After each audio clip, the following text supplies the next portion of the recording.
कभी आपने सोचा है कि जब किसी क्राइम का डिसीजन कोर्ट में होता है तो उसके पीछे सिर्फ कानून की किताब होती है या एक जज का एक्सपीरियंस और सोच भी उतनी ही इम्पोर्टेंट होती है।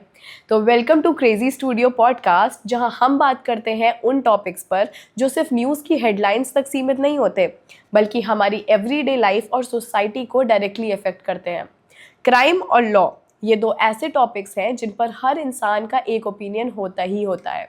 कभी आप किसी क्राइम की न्यूज़ देखते हैं और सोचते हैं कि क्या सच में विक्टिम को जस्टिस मिलेगा, और कभी कभी लगता है कि लीगल प्रोसेस बहुत ही स्लो है। तो आज हम इन्हीं सवालों पर बात करने वाले हैं एक एडवोकेट के पर्सपेक्टिव से। तो आज क्रेजी स्टूडियो के पॉडकास्ट पर हमारे साथ हैं honourable mister PC Yadav ji, जो कि हाई कोर्ट के एडवोकेट हैं। तो सर, आपका क्रेजी स्टूडियो में बहुत बहुत स्वागत है। चलिए शुरू करते हैं हमारी कॉन्वर्जेशन के साथ। तो सर, हम स्टार्ट करते हैं अपने क्वेश्चंस के साथ।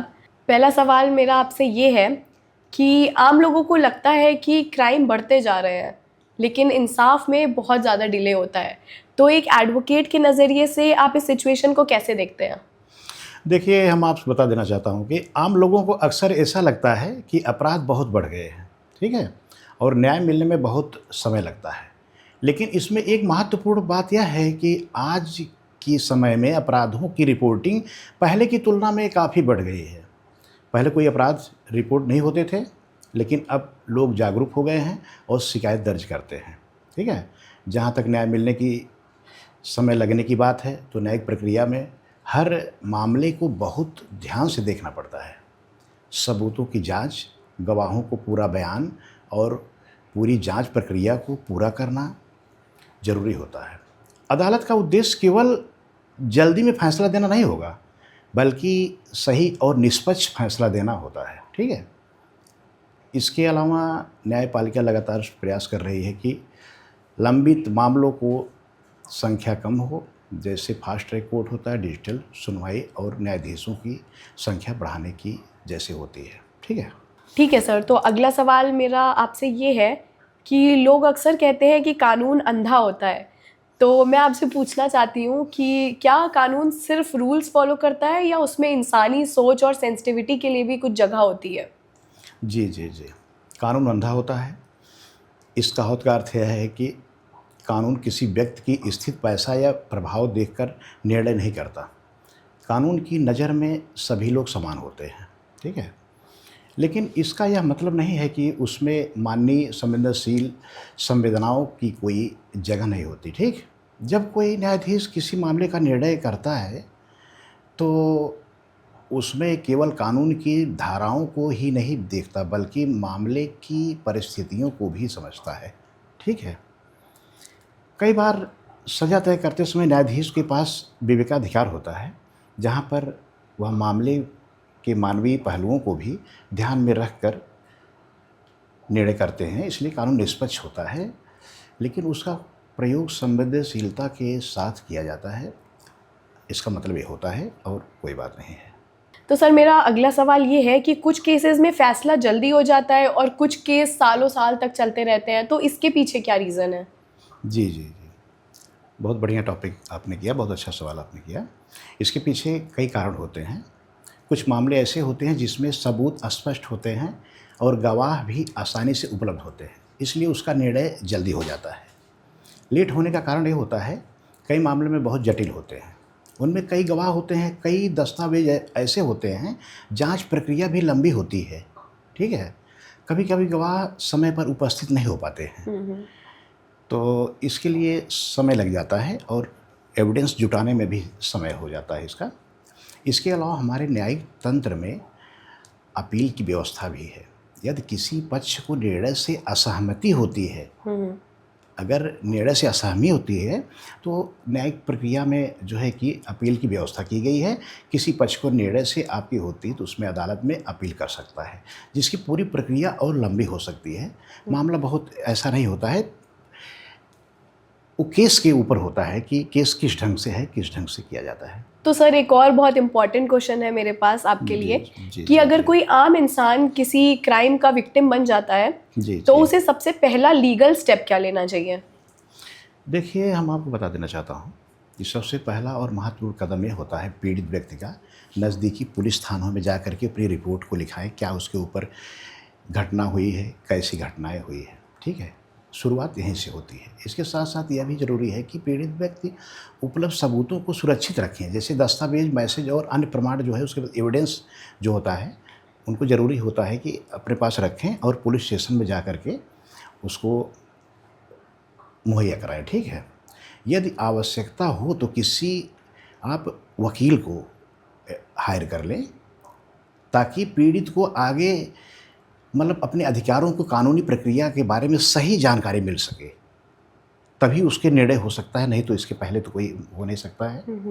और जाकर अपने नज़दीकी पुलिस स्टेशन में अपना एप्लीकेशन दे, अपनी घटना को बताए, और किसी ऐसे, जैसे हमारे कहने का मतलब ये नहीं है कि एडवोकेट का हायर करें। हाँ, एडवोकेट हायर करेंगे तो सही जानकारी उनको मिलेगी, नहीं तो कई इधर उधर मामला हो जाता है। अवेयर हो जाएंगे लोग। जी हाँ, बेटर तरीके से जी, ऐसी इन्फॉर्मेशन मिलेगी जो शायद आम लोगों को पता ना हो, जिसके हाँ बारे में। मतलब इसके बता सकते हैं कि जैसे कि उसे ले लेंगे तो कानूनी प्रक्रिया से वो जो है कि मालूम हो जाए क्या करना है, आसान हो जाएगा, आसान हो जाएगा। What is this, what is no, तो मालूम जाए। ठीक है, ओके, ठीक है सर। नेक्स्ट क्वेश्चन ये है कि कई बार सोशल मीडिया पर बिना पूरी सच्चाई जाने लोगों को जज कर दिया जाता है, तो क्या ये जस्टिस सिस्टम के लिए एक नया चैलेंज बन रहा है?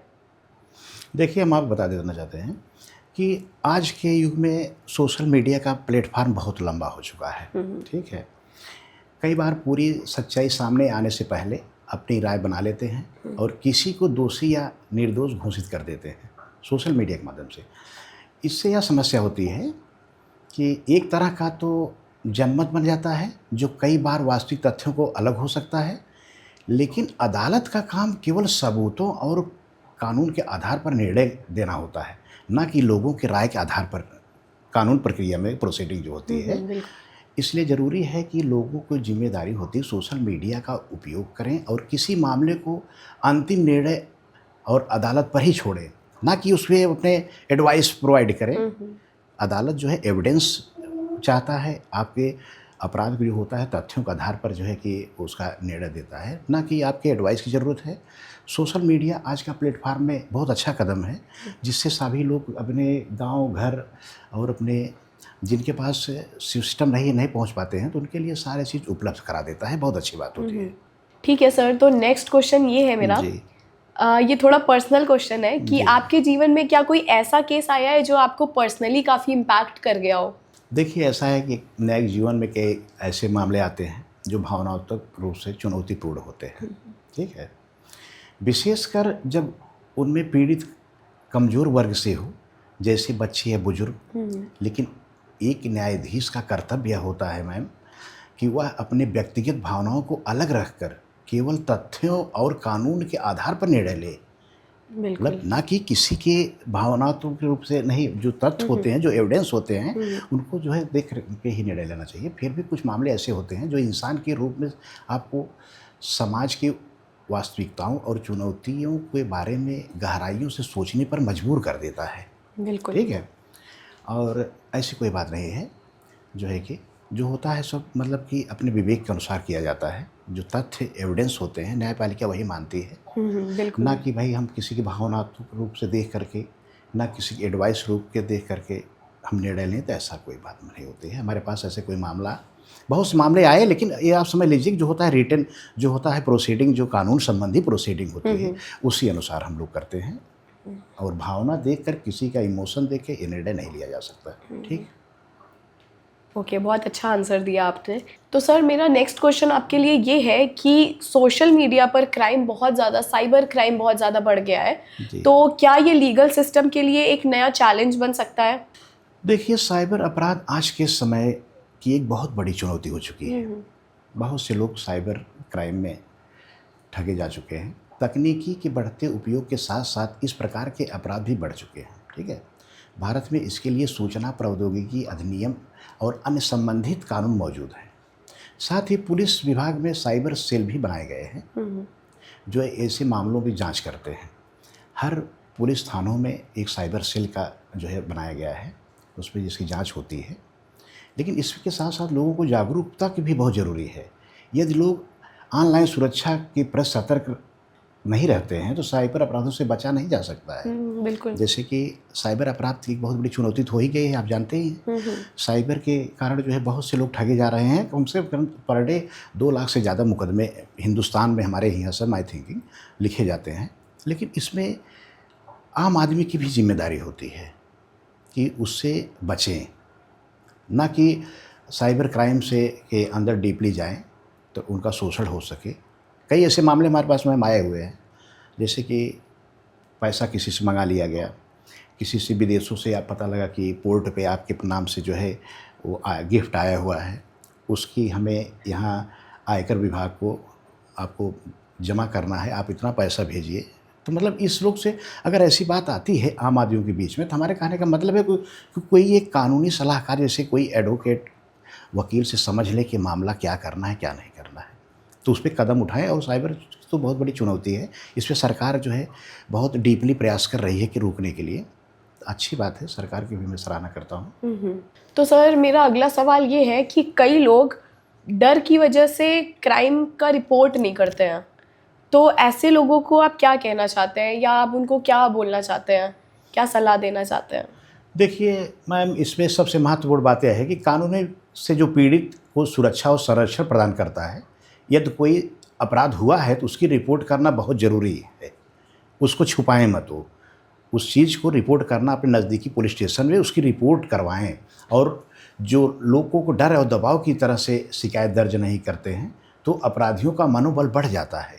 ये तो अगर अपराध से कोई डर लगता है कि नहीं करेंगे, जाने दीजिए, तो इससे मनोबल इसका बढ़ जाता है। इसलिए समाज के हित और न्याय की स्थापना के लिए यह आवश्यक है कि अपराध की जानकारी संबंधित अधिकारियों तक पहुंचाएं।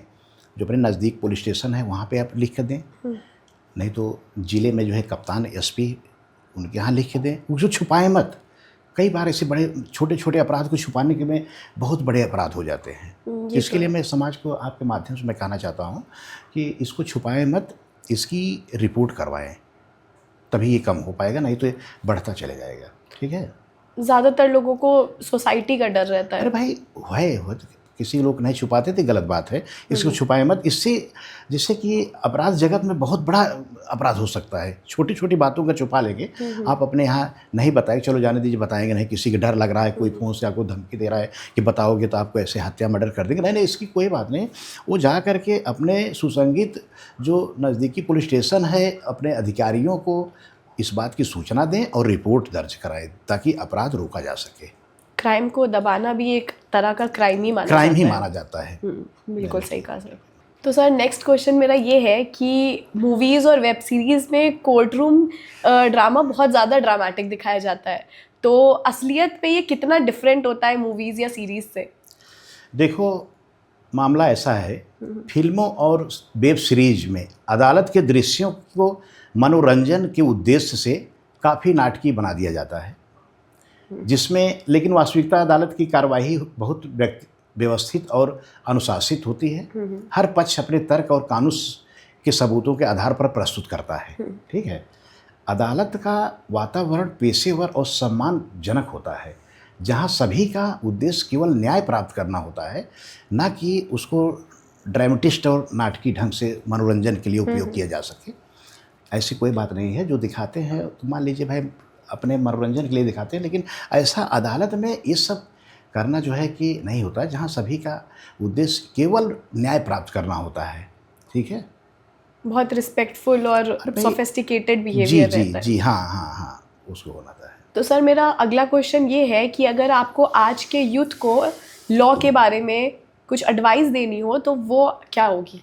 क्या एडवाइस देना चाहते हैं आप आज के यूथ को? देखो, आज के युवाओं के लिए सबसे ज़रूरी है कि वो मूल अधिकारों और कर्तव्यों को से जागरूक रहें। अपने मूल अधिकार और फंडामेंटल राइट्स से उनको जानकारी होनी चाहिए। डिजिटल युग में विशेष रूप से ऑनलाइन व्यवहार, साइबर कानूनों की समझ होते हैं, ये बहुत बड़ी महत्वपूर्ण की बात होती है। कानून का सम्मान करना और जिम्मेदार नागरिक बनना समाज के विकास के लिए अत्यंत आवश्यक है। उनको फंडामेंटल राइट, मतलब उनके कर्तव्य और अधिकार, क्या क्या कर्तव्य, क्या क्या अधिकार हो, उसको युवा वर्गों को जानना बहुत ज़रूरी है। वो सब इसको जानकारी रखें और क्या वास्तविकता है क्या नहीं। जब जानकारी नहीं रहेगी तो क्या करेंगे। बिल्कुल सही बात तो है। उसके बाद जो है कि कानून का सम्मान करना और जिम्मेदारी नागरिक बनना समाज के विकास के लिए ये एक अत्यंत आवश्यक हो गया है इसका। ठीक है, बिल्कुल ठीक है सर। तो आपसे मेरा नेक्स्ट क्वेश्चन ये है कि आजकल देखा जा रहा है कि बहुत तरह के झूठे एफआईआर हो रहे हैं, तो इस सिचुएशन से बचने का क्या तरीका है और इसको कैसे रोका जा सकता है? देखिए मैम, ऐसा है कि आजकल झूठे एफआईआर जो हो रहे हैं ये बहुत गलत हो रहा है। इस सिस्टम प्रणाली को चेंज करना होगा। जहाँ तक हमारी थिंकिंग है कि जैसे कहीं मारपीट हुआ और पारिवारिक फैमिली का मामला हुआ तो वहाँ 376 लिखाया जा रहा है, छेड़खानी लिखाया जा रहा है।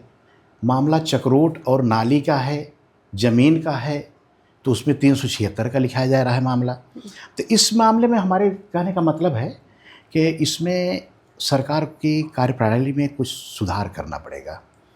सुधार करने का मतलब है कि जैसे हर थानों में एक बोर्ड लगा दिया जाए कि अगर कोई झूठा एफआईआर कराएगा तो उसको 5 साल की सज़ा होगी। ऐसा बोर्ड जैसे तहसील हो गए, न्यायालय में हो गए, कचहरी हो गए, हाई कोर्ट हो गया, सुप्रीम कोर्ट तक हम बात कर रहे हैं, वहाँ लगाया जाए। जो और दूसरी बात यह है कि जैसे एसएचओ को अगर जो पुलिस स्टेशन का इंचार्ज होते हैं उनको जब अगर आप अपराध की अपना लिखित सूचना आप देते हैं एफआईआर करने के लिए तो उसमें एक जो है इंक्लूड कर लिया जाए एफिडेविट। उसमें जो है व्यक्ति से लिखवाया जाए अगर यह एफआईआर या जो है प्रकरण झूठा अगर निकला तो हमको 5 साल की सज़ा दे दी जाए, मैं मंजूर करता हूँ। लोगों के अंदर डर बनेगा, लोगों के अंदर डर बन जाएगी। तो इसलिए जो है कि हमारे हिसाब से तो झूठा एफआईआर वो खुद ही डर जाएगा। अभी किसी से सादे पेपर लिखाया जाए, इसमें आप लिख दो कि यह मामला जो है सत्य है या घटना जो है सत्य से है, असत्य अगर पाई गई तो हमको 5 साल की सज़ा दे दी जाए। इससे उसको डर भय हो जाएगा। और जो आप न्यायालय में जो बोर्ड लगा रहेगा कि कोई अगर झूठा एफआईआर करता है तो उसको 5 साल की सज़ा दिया जाता है, तो इससे अपराध जो होते हैं झूठा एफआईआर कम हो जाएगा।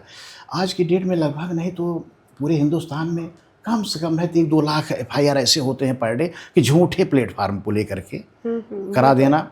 बताया ना कि मामला किसी का हुआ है, सही नहीं है, मामला आपका फैमिली मैटर है, तो पता लगा 376 का मुकदमा लिखा जा रहा है, कहीं जो है कि छेड़खानी का मुकदमा लिखा रहता है, झूठा एफआईआर होता है। अगर ऐसे अगर एक एफिडेविट अगर इंक्लूड कर लेंगे उसमें एफआईआर में मेंशन कर लेंगे तो इससे मैं जानता हूँ कि आम आदमियों के लिए डर का विषय बनेगा।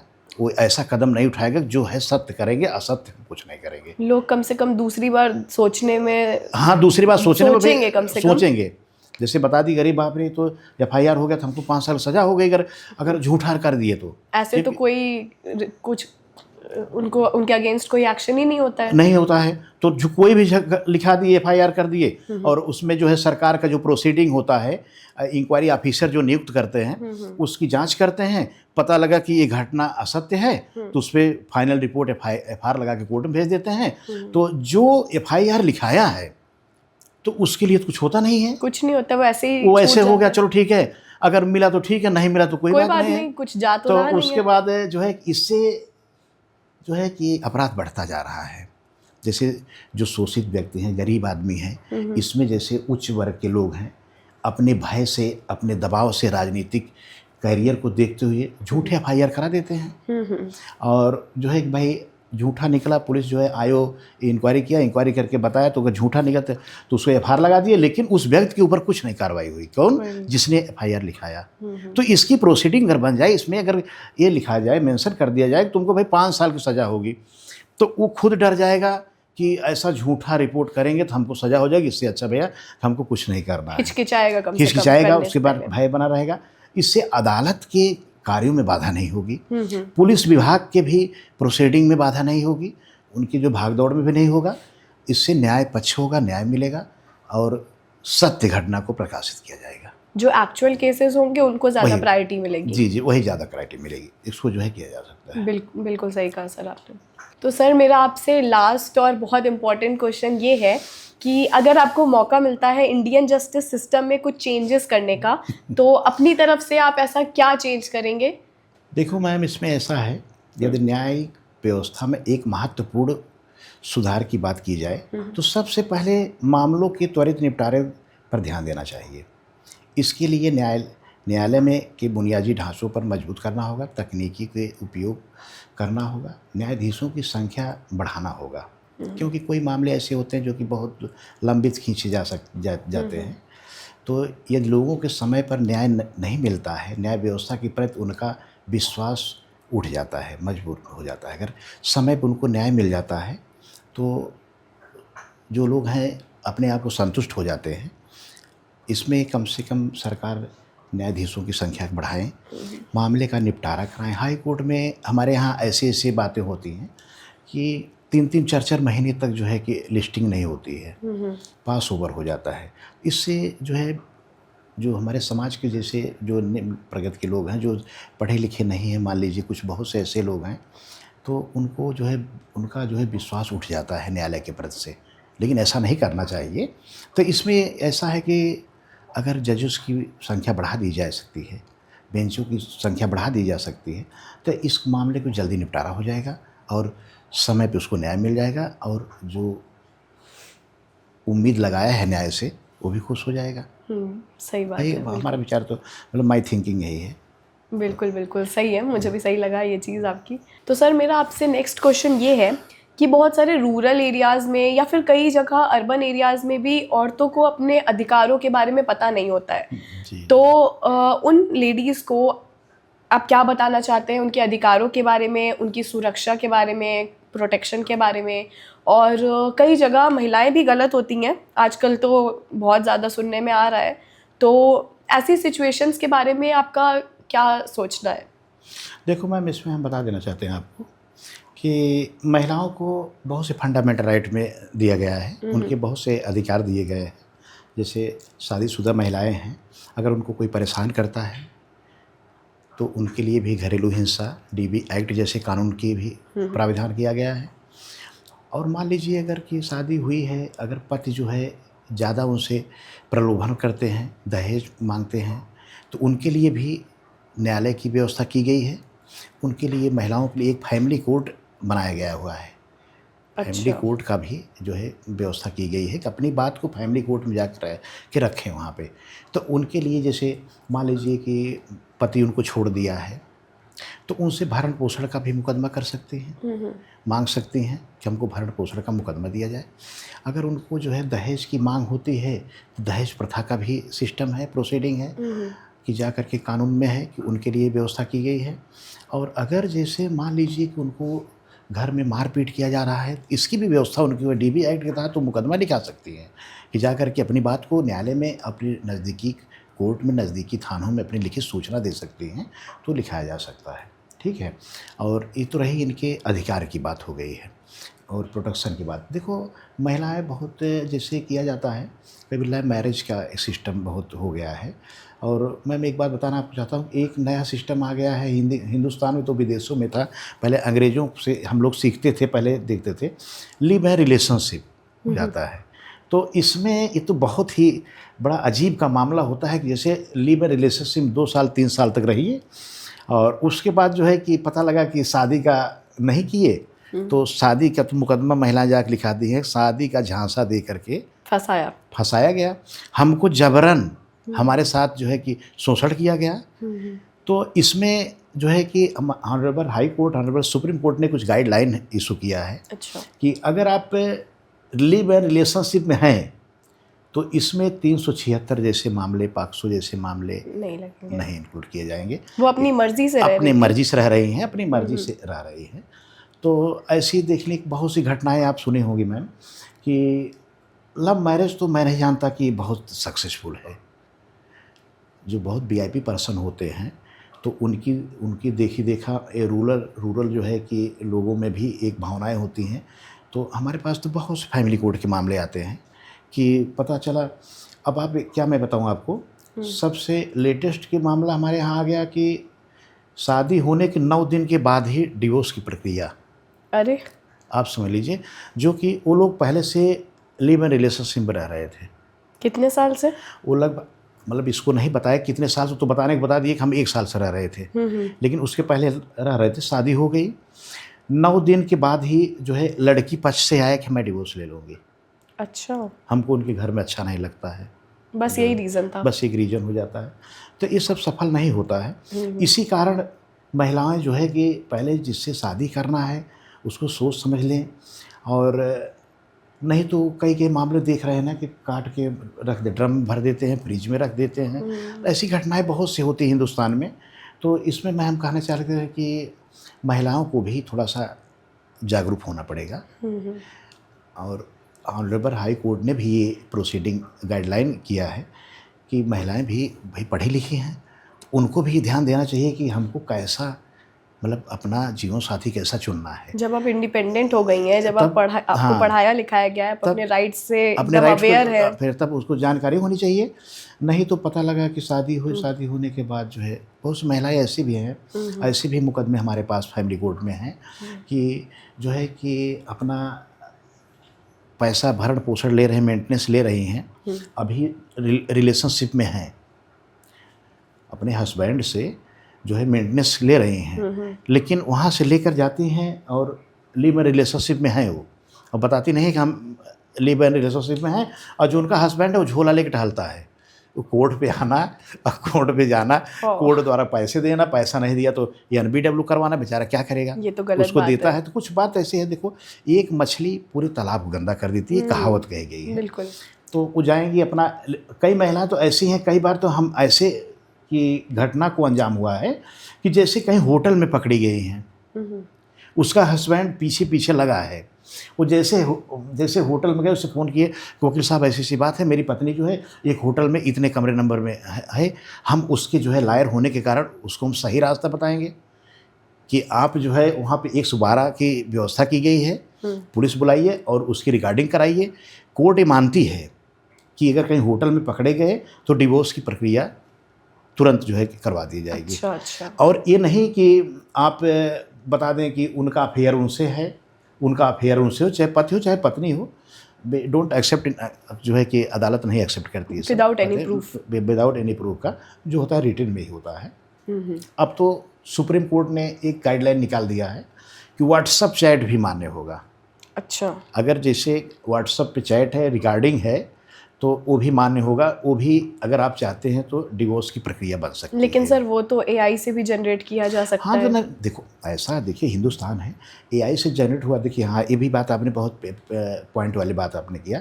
अभी सुप्रीम कोर्ट में AI से ड्राफ्टिंग करके पेश किया जाने लगा, मजिस्ट्रेट ने तुरंत उसको पकड़ लिए और तुरंत जो है उसे जो है डायरेक्शन दिए कि AI से जो ड्राफ्टिंग की जा रही है अच्छी बात नहीं है। AI से कहने का मतलब है कि AI को कह दिए ना, तो AI ने बना कर दे दिया कि BNS की धारा इतने में ये प्रावधान है, लेकिन वो है ही नहीं है। अच्छा। ये भी आप समझ लीजिए कि कई मामलों में ऐसा है कि बता दिए कि इसमें ऐसा है, तो ड्राफ्टिंग कर दिए और जो है कि अपना करके पेश हो गए, बहस में फाइल आ गई जो है कि, तो उसमें जो है कि ऐसा नहीं है, पकड़ लिया जाता है। कितना भी जो मतलब कि AI का मतलब जो है आर्टिफिशियल जो है ये सब चीज़ें होती हैं, तो ये सब बड़ी अच्छी बातें नहीं हैं। फिलहाल महिलाओं के लिए आपने पूछा, अब महिलाओं के प्रति जो है मैं कई मुकदमे को मैंने जीत कराया हूँ, और जो है कि मैं 498 का मामला था जिसमें मैंने सुप्रीम कोर्ट से भी गए थे। अच्छा। वहाँ से मैंने मुकदमा जीत कराए। अरे वाह। और उसके बाद जो है कि मैम एक रील में मैंने लिख के डाल दिया था कि बेगुनाह पति को जेल नहीं जाने दूंगा। आप ये समझ लीजिए कि इतना टेलीफोन आने लगा महिलाओं का कि भैया ये बताइए कि बहनों को भी सोचेंगे कि महिलाओं को। तो उनको मैंने धीरे धीरे समझाते तब जाकर समझा पाया कि ऐसा, इसका मतलब नहीं है कि बेगुनाह पति हैं और बेगुनाह जो है कि महिला नहीं होती हैं, वो भी होती हैं, लेकिन उनका स्टेज अलग होता है। जैसे आपको बताया कि मेंटेनेंस ले रही हैं कोर्ट से, रिलेशनशिप में रह रही हैं, और आज के ज़माने में तो बार में जाना और सब जाना बहुत आम बात हो गई है। तो ये सब करना तो अच्छी बात नहीं है ना। तो उसके बाद कम से कम नहीं तो अपने अधिकार को उनको मालूम होना चाहिए। और बाबा भीमराव अम्बेडकर ने अपने संविधान में महिलाओं के लिए भी अधिकार बनाया है, बहुत अच्छे ढंग से, फंडामेंटल राइट में भी उनका जो है। अब देख लीजिए जैसे अपने देश की प्रेसिडेंट ही महिला हैं, इसमें कोई शक की बात है ही नहीं जो है कि, तो ऐसी बातें हैं। तो हम यही सब बताने देना चाहता हूँ। बिल्कुल सही बोला सर आपने। तो सर सारे क्वेश्चंस कंप्लीट हो चुके हैं और आपने बहुत इंसाइटफुल और बहुत थॉटफुल चीज़ें हम लोगों को बताई, बहुत इम्पॉर्टेंट टॉपिक्स पे आज हमने बात की, जिससे हमारे ऑडियंस को भी बहुत कुछ जानने का मौका मिला एक एडवोकेट के पर्सपेक्टिव से। तो सर आपका बहुत बहुत धन्यवाद आज हमारे साथ जुड़ने के लिए, क्रेज़ी स्टूडियो में हमारे साथ शूट करने के लिए और हमारी ऑडियंस को इतना इंसाइटफुल इन्फॉर्मेशन देने के लिए। आपका बहुत बहुत धन्यवाद। Thank you so much sir. Thank you